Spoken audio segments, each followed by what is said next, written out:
Well, after months and months of waiting, it finally happened. Sony announced the PlayStation 4 and completely disappointed me. What the hell is this shit? What the fuck is this? Fucking share button? What do I need this for? Wait, what? Oh, apparently Anita Sarkeesian just uploaded her first $160,000 episode of Tropes versus Women in Video Games. The first video is apparently about, damsels in distress. Huh. Okay. Fuck Sony, let's talk about that. Now, I haven't exactly been looking forward to Anita's Tropes vs. Women series, and no, it's not because I'm a huge sexist bigot. No, it's actually because I spent some time watching some of her other feminist frequency videos. The one that frustrated me the most being the one about sexism and Legos. After watching that, I knew exactly what the Tropes vs. Women series was going to be. A one-sided argument with only enough information provided to prove her point. I also had a feeling she would probably do everything in her power to avoid creating a dialogue on the subject, and avoid criticism by removing things from her videos such as comments and ratings. Though, perhaps that was for the best. Obviously, there would have been many trolls posting sexist comments just to get a rise out of her, and she would have most likely used those comments as proof for her quote-unquote lectures. Though, I suppose technically she has still started a dialogue on the idea of sexism in video games, since, you know, I'm about to talk about it myself, but as the person who began the discussion, she's completely cutting herself off from people so she doesn't have to respond on the spot. No, she needs time and money to craft videos to support her argument. She wouldn't know how to respond to someone poking holes in her argument on the spot. I will say now that I'm not trying to imply that sexism and misogyny don't exist anymore. It's about as prevalent as racism in the world, and only varies in degree based on location. However, I do not think that she's done anything with this first video to prove that there is sexism in the game industry. In fact, that shouldn't be her argument at all. If anything, she's only supported the idea that the game industry is lazy. She spends the first video talking a lot about the origin of the damsel in distress concept, and spends most of her time using games from the 80s and early 90s as examples to prove her point. So, how exactly are you proving the state of the industry today by giving us proof from its past? She also uses examples from early film in the 1930s, an era that had a completely different view on women compared to now. The fact that an old trope is still used today in a forward-thinking society doesn't show how sexist or misogynistic people still are. It just shows how creatively lazy the industry is that it can't come up with new ideas. Anita gives us a montage of old games that utilize the damsel in distress idea and tries to make it sound like this is because the industry is sexist. Newsflash, Anita, things were actually pretty different in the 80s and early 90s compared to today in terms of demographics and what was considered tolerable or appropriate. Who do you think was the key demographic for video games in the 80s? Young males. So what are they going to do? Appeal to them. This was also a time when gameplay trumped story unless it was an RPG. They're not going to spend ages trying to figure out a reason why the players are doing what they're doing.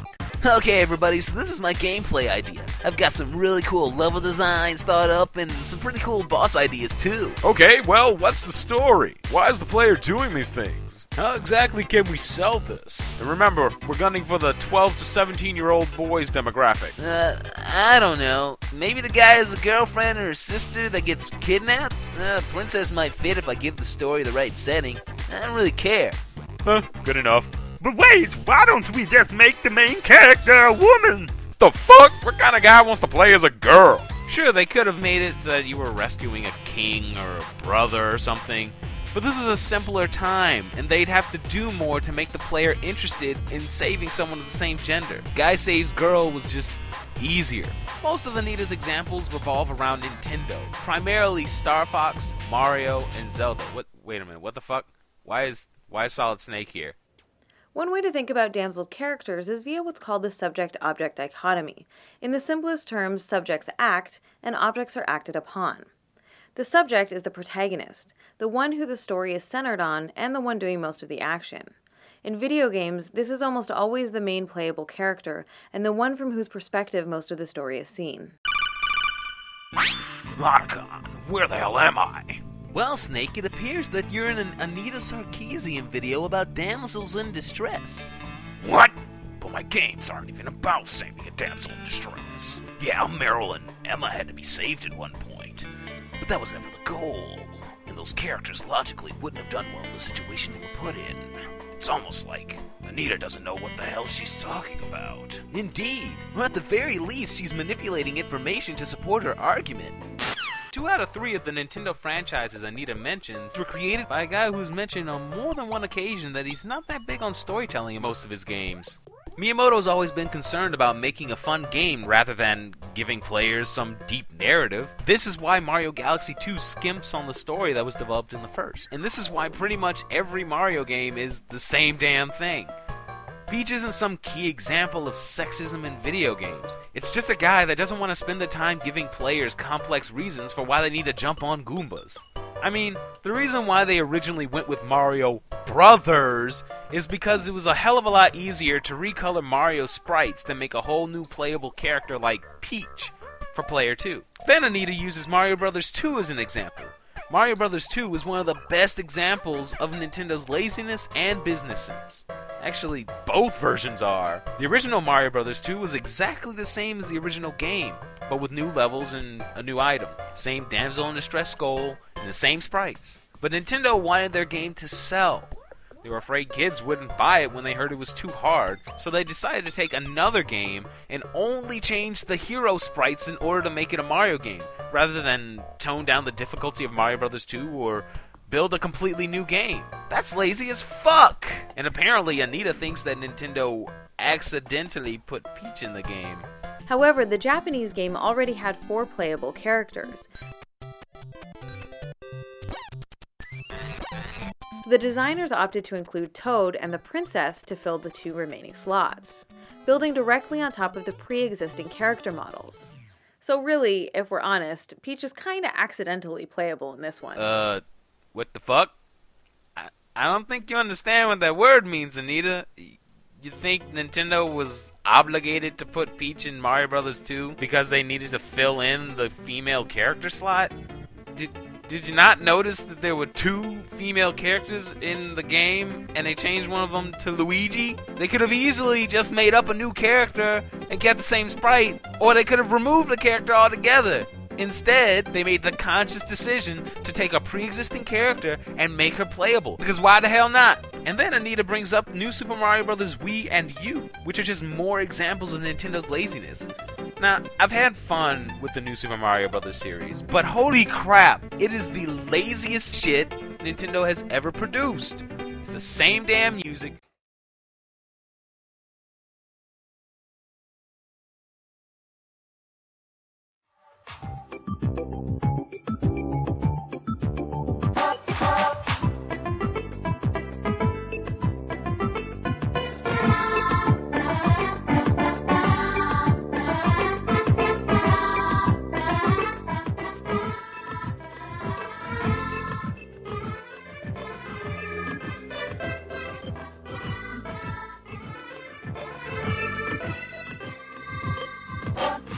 Same damn look, the same shit reproduced over and over and over and over again. And she's calling him out for not making Peach a playable character.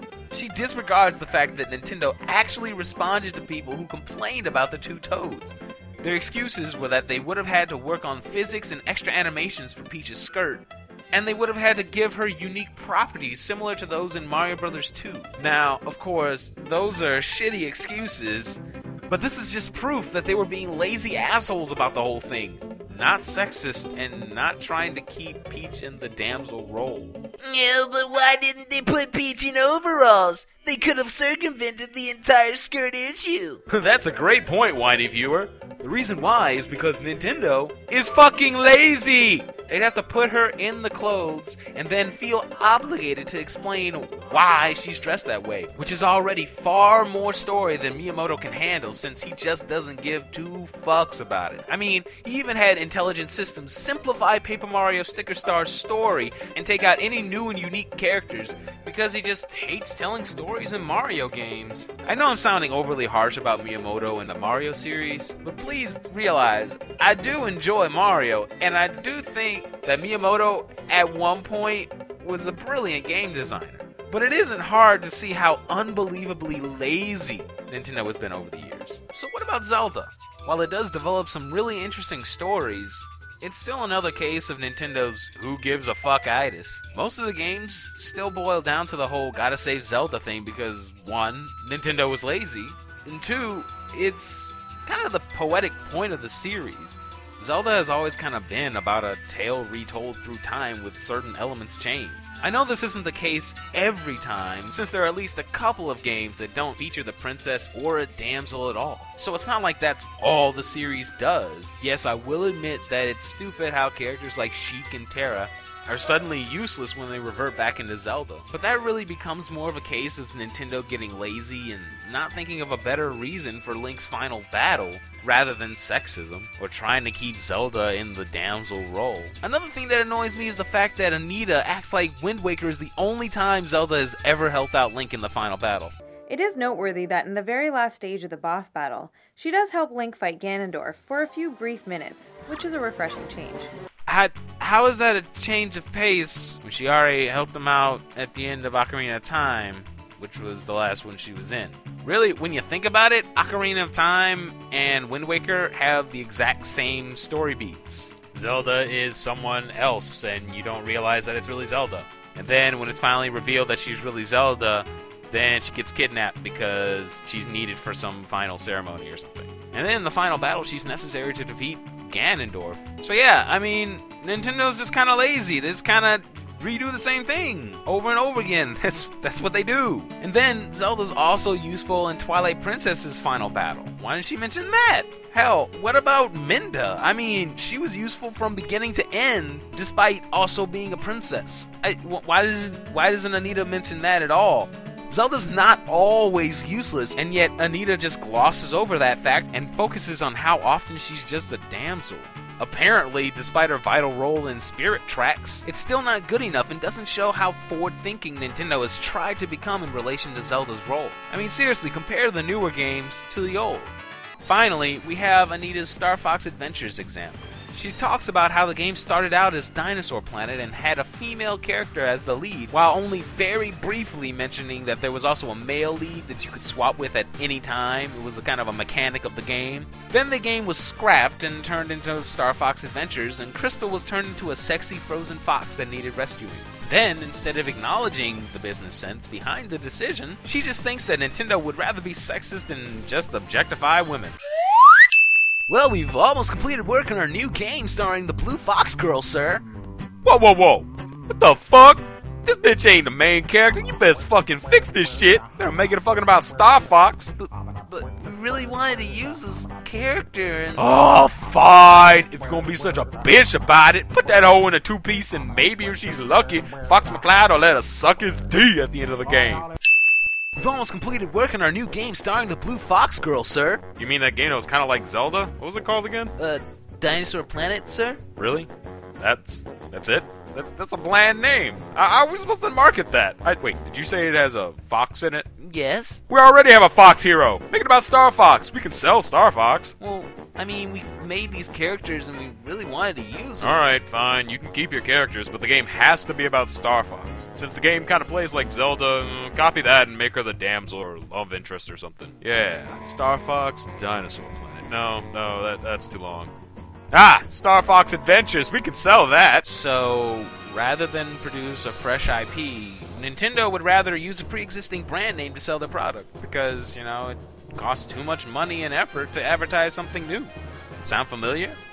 It should. In the past, game companies advertised to young males because to them, that was the only demographic buying their product. While today, males are still a larger demographic, game companies understand that everyone enjoys video games.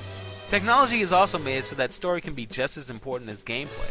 And in an industry that's trying to combat movies and television, they're going to focus a lot more on those stories. And as a result, we've gotten many more strong female characters than in the past. But this is still a lazy, instant gratification world. And these companies can still very much be lazy and stick with the damsel in distress thing as motivation for the main character. It's just easier. Both then and now, it's been easier for businesses in general to advertise to males than females. It's not a sexism thing, it's just a money thing. Men can be pretty damn easy to please, especially with video games. She kicks eye. Rated T for teen. So, companies would rather spend less time and money utilizing the practices that worked in the past. Part of the reason why we still don't have a Mirror's Edge 2 or Beyond Good and Evil 2 is because the companies don't want to deal with the work that goes behind marketing games starring women. It takes more effort and they just don't think it will sell. I guess perhaps that is a bit sexist since companies think male fantasies sell better than female ones, but it doesn't mean that there's some agenda to bring women down through their depictions in video games, which is what Anita implies. Am I saying there's no sexism in video games at all? Fuck no. Japan does exist, you know. But video games are supposed to be a fantasy thing. Hell, all entertainment media is supposed to be a fantasy thing. We get good-looking people doing wild things we couldn't possibly do ourselves. Lonely guys want to envision themselves saving a girl and winning their admiration. It's simplistic, but believe it or not, that's just how people can be. But the big difference between the 80s and now is that these companies are trying to appeal to everyone when it comes to these fantasies. There's beefcake stuff for women and cheesecake stuff for men. But I guess apparently the beefcake stuff for women is just more empowerment stuff for men. So everything is really just about men, I guess. Fuck women. Who gives a shit? Now if you excuse me, I'm gonna go play some more style-savvy trendsetters. Gonna make my model kawaii as fuck. What does CAD stand for? Stands for cocks and dicks. Yeah, yeah. I know cocks and dicks, yeah.